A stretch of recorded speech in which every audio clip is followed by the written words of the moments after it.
Ieu syairan diserat pastina hiji riwayat ti santri anu teu tamat pamugi ngandung manfaat sawaktu sakola SD pun ibu berangkat gawe digawe jadi TKW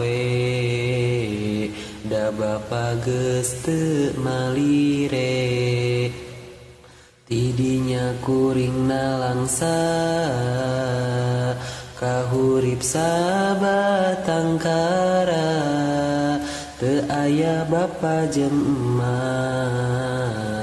ayeuna duka di mana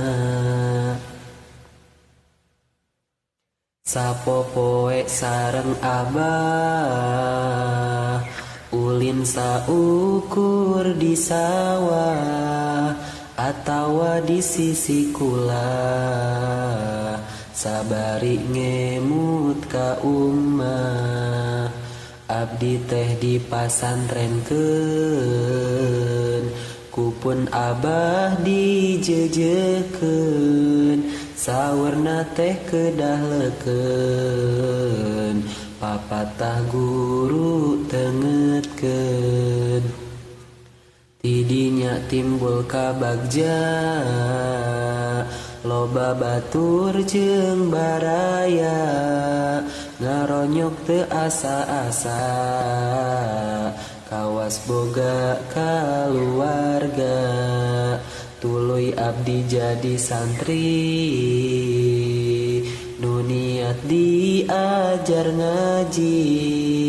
di pondok ma'had salafi al inayah al islami ngan abdi rada mahiwal beda jeung santri nu iwal ngajina teu apal-apal bahkan teu timu badal katelah nami santriin tapi sakur ngadon ulin kapikir kuring prihatin kaduhung jadi ngabatin karak ge kuring semangat ngaji ge embung kaliwat kusabab sejak rek tobat sok sieun jadi khianat tapi umi nu diaman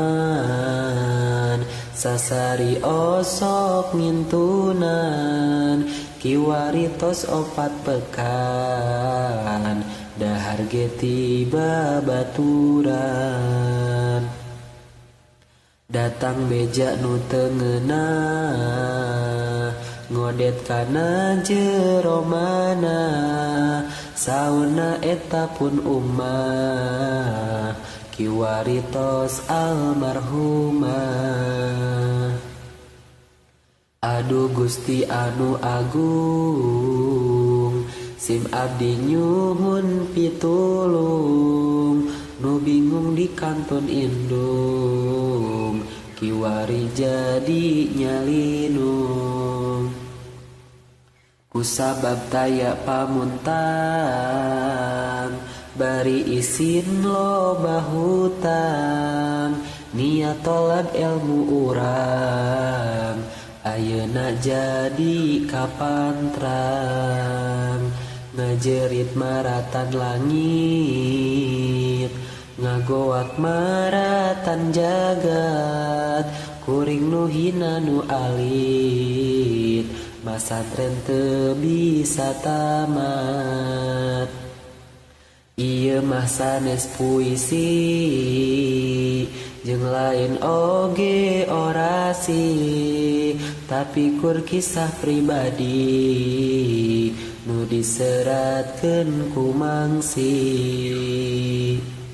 ieu gen lain keluhan tapi sharing pelajaran nu dikutip ku syairan pamugi janten kenangan.